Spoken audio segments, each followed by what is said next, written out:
Assalamualaikum warahmatullahi wabarakatuh.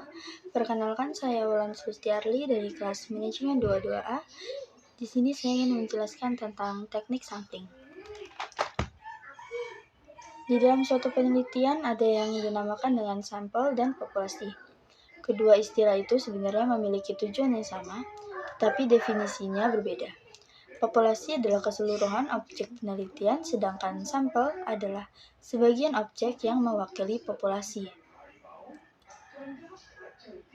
Teknik sampling disebut juga dengan teknik pengambilan sampel penelitian. Sampel dalam hal ini merupakan sebagian dari populasi di dalam penelitian. Sebagai penjelasan, populasi merupakan keseluruhan objek yang dijadikan sasaran dalam penelitian. Sedangkan sampel adalah sebagian populasi yang bisa mewakili teknik sampling itu sendiri. Terbagi menjadi dua jenis, yaitu sampel acak atau disebut juga dengan probability sampling, serta sampel non-acak yang disebut juga sebagai non-probability sampling. Pengertian teknik sampling menurut para ahli. Yang pertama, menurut Sugiono.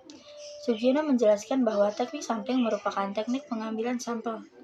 Yang kedua, menurut Margono, yang menyatakan bahwa teknik sampling adalah cara untuk menentukan jumlah sampel yang akan dijadikan sumber data, dengan memperhatikan karakteristik dan penyebaran populasi agar bisa benar-benar mewakili. Yang ketiga ada Taken. Menurut Taken, pengambilan teknik sampling merupakan teknik untuk mengambil sampel yang memenuhi sifat-sifat seperti dapat dipercaya untuk menggambarkan seluruh populasi yang diteliti, sederhana, bisa menentukan presisi dengan menentukan standar deviation dari taksiran yang didapatkan, bisa memberikan banyak keterangan dengan biaya yang cenderung sedikit. Adapun tujuan teknik pengambilan sampel, yang pertama, mendapatkan data yang relevan dengan penelitian. Kedua, memberikan informasi yang terkait dengan populasi, dijadikan acuan untuk mengambil kesimpulan, saran, dan keputusan setelah penelitian dilakukan. Macam-macam teknik sampel. Seperti yang telah dijelaskan, bahwa teknik pengambilan sampel terbagi menjadi dua, yakni probability sampling dan non-probability sampling. Berikut adalah macam teknik pengambilan sampel dan contohnya. Yang pertama, probability sampling, yaitu metode pengambilan sampel dengan mengasumsikan seluruh sampel memiliki kesempatan yang setara untuk menjadi objek penelitian. Teknik ini merupakan teknik pengambilan sampel penelitian kuantitatif. Probability sampling ini terbagi menjadi 5 jenis, yaitu yang pertama, pengambilan sampel acak sederhana, yang merupakan teknik yang dilakukan dengan cara menjelaskan bahwa semua anggota populasi memiliki kesempatan yang sama untuk dijadikan sampel penelitian. Yang kedua, pengambilan sampel acak sistematis. Umumnya, pola yang digunakan di teknik ini adalah dengan mengambil interval atau kelipatan dari jumlah populasi dengan jumlah sampel yang akan dipilih. 3. Pengambilan sampel acak berdasar area.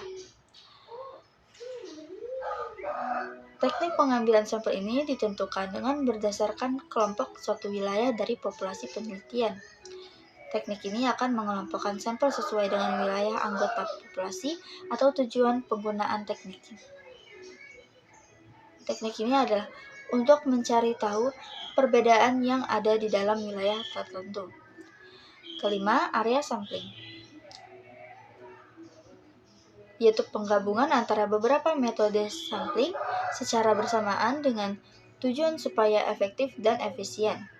Jadi ada dua teknik sampling yang digunakan. Ada beberapa langkah yang dapat dilakukan untuk menerapkan teknik sampling ini, yaitu menetapkan populasi dan tingkatan, menghitung besarnya sampel, mengambil secara acak unsur yang ada di tiap tingkatan, dan kemudian mengambil sampel secara acak lagi sesuai besaran sampel di tingkatan akhir.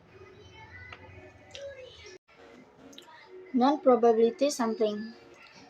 yaitu lawan dari probability sampling. Jadi pengambilan sampel dilakukan tidak secara acak.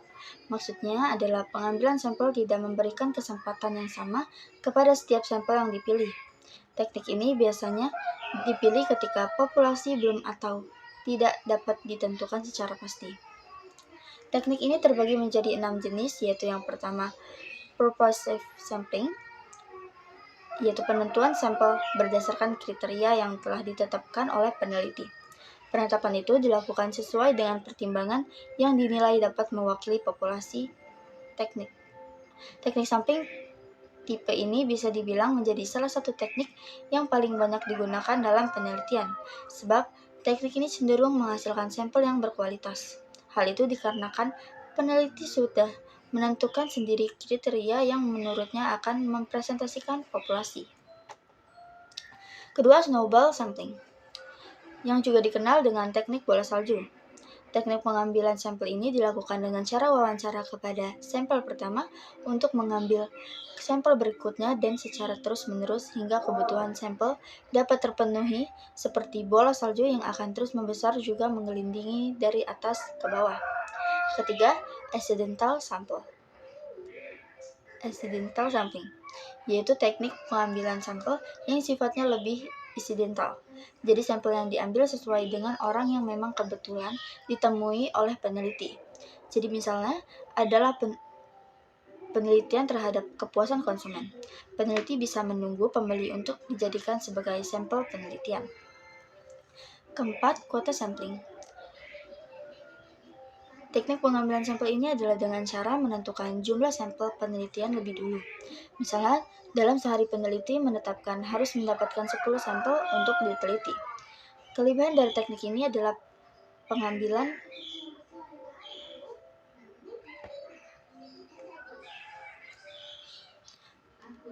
sampelnya bersifat lebih praktis karena sampelnya sudah diketahui, sedangkan kekurangannya adalah bias dalam penelitian cenderung tinggi. Kelima, teknik sampel jenuh, menggunakan seluruh populasi sebagai sampel. Teknik ini digunakan ketika populasi yang akan diteliti kurang dari 30 orang. Keenam, sampling sistematis atau systematic sampling, yang dilakukan dengan cara yang sistematis, yaitu misalnya dengan memberikan nomor terhadap populasi yang akan diteliti. Misalnya, ketika ingin meneliti 20 siswa, maka sampel-sampel itu akan diurutkan dari 1 hingga 20. Langkah-langkah teknik sampling. Yang pertama, memahami definisi dari populasi yang diamati. Kedua, membuat kerangka sampel. Ketiga, menentukan jenis teknik sampling yang tepat sesuai dengan penelitian. Keempat, melakukan pengambilan data. Kelima, memeriksa hasil pengumpulan data yang diambil dari sampel.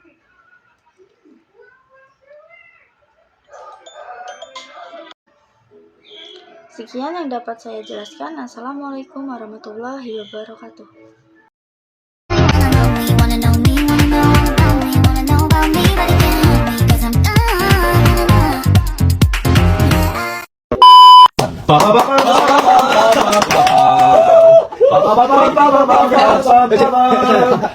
카메라